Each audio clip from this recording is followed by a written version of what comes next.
Hey guys, back again with some Modern on Budget. This is Mails from MTG, and today we're going to be talking about a deck that I have loved ever since it came out. Mostly because this was one of my first Modern decks, and I actually built the deck before it top aided, before it got really popular. I actually got the deck for a lot cheaper than it ended up being because I got things like Goblin lures that were 20 bucks at one point for like 25 cents. So I was able to get the deck a lot cheaper than it normally would be, and I had a lot of fun. I actually played this, and then people were like, why isn't this a thing yet? Anyway, now with today's new bans, by the way, there are a lot of them, we are going to be diving into what this opens up for the meta. Now, what I've wanted to do is I've really wanted to record a Hollow One video, but I've really had to work on it. And now that I no longer have to worry about things like Simian Spirit Guide, letting our opponents combo out super early, or having an Uro to deal with, we're able to do things like this a lot more easily. So we're going to dive right into it. First up is the namesake of the deck, Hollow One, which costs 2 less to cast for each card you've cycled or discarded this turn. And it has cycling itself for 2 mana, and it's a 5-drop, and it's a 4/4. So, if you discard 3 cards, it'll cost 6 less to cast, which will make that 5 mana 0. So you'll be able to cast this for free. Now, we have several cards that let us discard that many cards in one go, but otherwise we have a few cards that let us discard maybe just 1 card, 2 cards. But like, the point of the deck is that we're able to get this out very quickly, and the rest of the deck synergizes very well. The card that mainly we will be talking about is Burning Inquiry. Burning Inquiry says each player draws 3 cards and discards 3 at random. Now, I played this deck when Tron was really prevalent in the metagame. It was really popular. And so what I ended up doing was I was able to play this. They would draw 3 cards and then discard several of their Tron pieces. And so this really disrupted their gameplay, and this was just an extra way for me to get ahead of my opponent. So that's something to keep in mind. Since we no longer have Uro to deal with, we get that much more of an advantage against our opponent, because it's not like, oh, like if they discard an Uro, they can just replay it later. Uro's out of the format. This is also very important because like this deck even probably would have been good against the Valky deck, because the Valky, not the 5-color one, but the one that was like trying to cascade, because you could make them accidentally discard their cascade spell. Anyway, next up is, we're just going to start with our creatures, where we have Flameblade Adept, which is a 1/2 menace that says whenever you cycle it or discard a card, it gets +1/+0 until end of turn. And it has basically what reads as Menace in Modern. Well, basically reads as unblockable. And so there are going to be some creature-based decks that do have the ability to block it, but when you're tossing out a bunch of other creatures, this usually is just going to be like not worth blocking, but it's going to get that extra damage in. Next up, we have a single Goblin Bushwhacker in here, and people, you might not like this card. I love this card, especially paired with Flameblade Adepts. It's just an extra way to get that damage in, giving all of your Adepts +1/+1 along with your other creatures. Your opponent's just not going to want to block your Adepts because it's going to be too much effort, and that's going to be a lot of damage. Next up, I'm actually going to skip this so I can talk about it later, but Flame Wake Phoenix is here, and it says it's a 2/2 Flying Haze, attacks each combat if able, but also says at the beginning of combat on your turn, if you control a creature with power 4 or greater, you may pay red. If you do, return to the battlefield from your graveyard. So what this means is if we have any creature with power 4 or greater, then we can return this. It's going to cost mana, which is where I'm actually going to talk about it. But things that can actually trigger this in our deck, Adept if it's big enough. Steamkin, actually, which I'll talk about in a moment.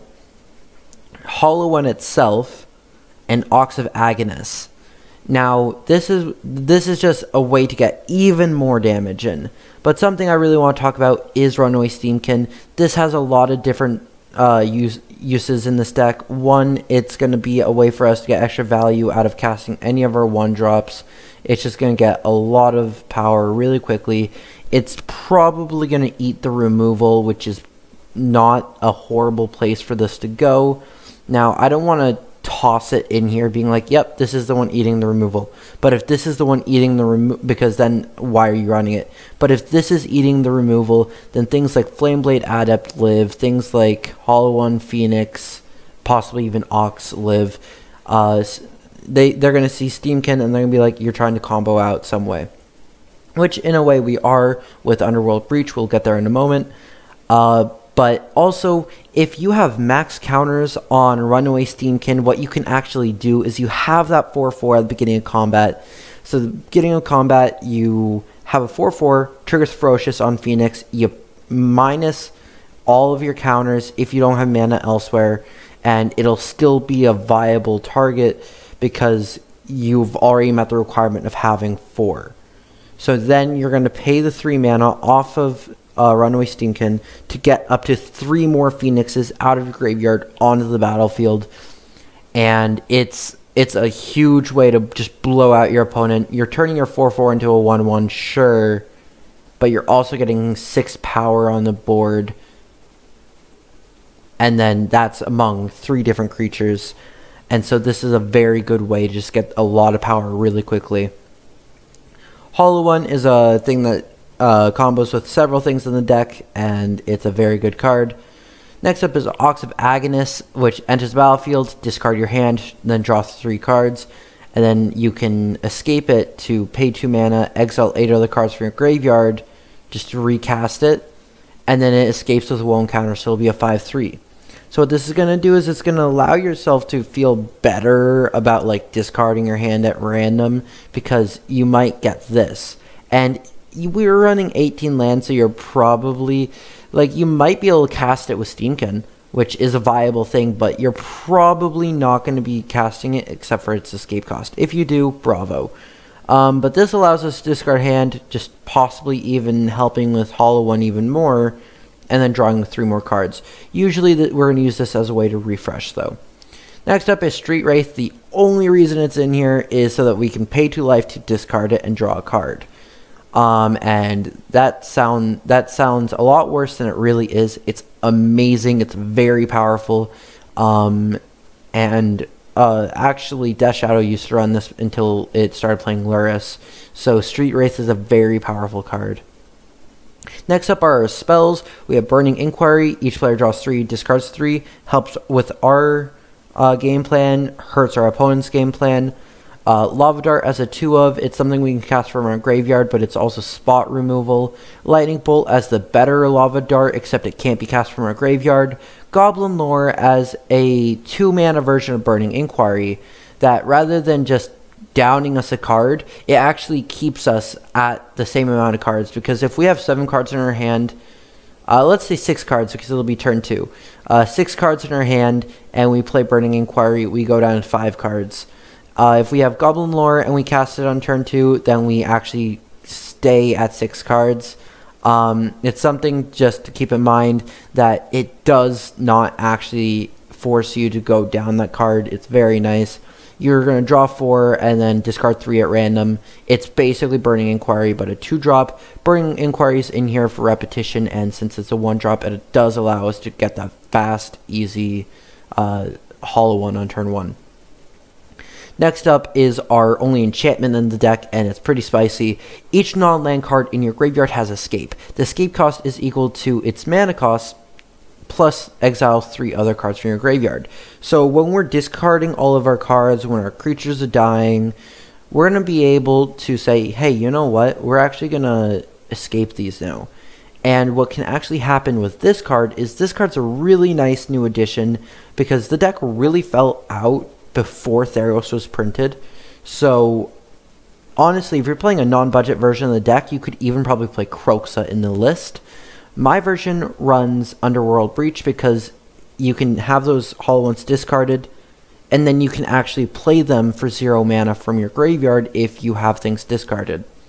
So it's just something to keep in mind that Underworld Breach works really nicely with that. It also allows you to play your Adepts or your Bushwhacker or anything really from your graveyard, and it's very nice. End step, it doesn't even get exiled, it gets sacrificed, so you're allowed to actually use it to kind of refill itself. Next up, we do have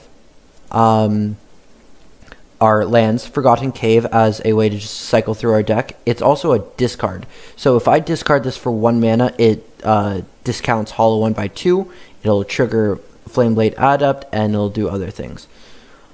But really, that's what you want that for. And it adds a little bit of utility to your mana base since we're only red. Next up is 14 Mountains. We're just going to be playing Mountains because it's our color. Sideboard, 2 Blast Zone, because really with the bannings today, I think Hammer Time is going to become a lot more of a threat. Love it, but that game 1, you just want red mana. And then you can adjust your mana base how you see fit after. Love Dart in case that Goblin Bushwhacker doesn't quite do it. Pithing Needle for any of those decks that you need to respond to with this. A lot of times you can name Walking Ballista, Devoted Druid, Planeswalkers, anything. Relic of Progenitus for Graveyard Hate, that doesn't affect us. Shatter Spree for Artifact Hate, Damping Sphere for Combo and Storm Hate, and sometimes Burn Hate, but honestly we have a pretty good matchup against Burn. And Kozilek's Return for a sweeper against any creature-based deck. And that makes up the entire list. You see that we have 9720 as our price for this deck. And it's a very powerful list. It's very nice. And I can say, as someone who has played a ton of Hollow 1 in the past, that this is a very nice version of the deck that is it's very nostalgic. It has a lot of the cards that you played back then, and I think that this can do really well in what will be the new meta. If you like this deck, then go ahead and hit that like button. If you want to see any more, subscribe and let me know in the comments section, and I will see you next time.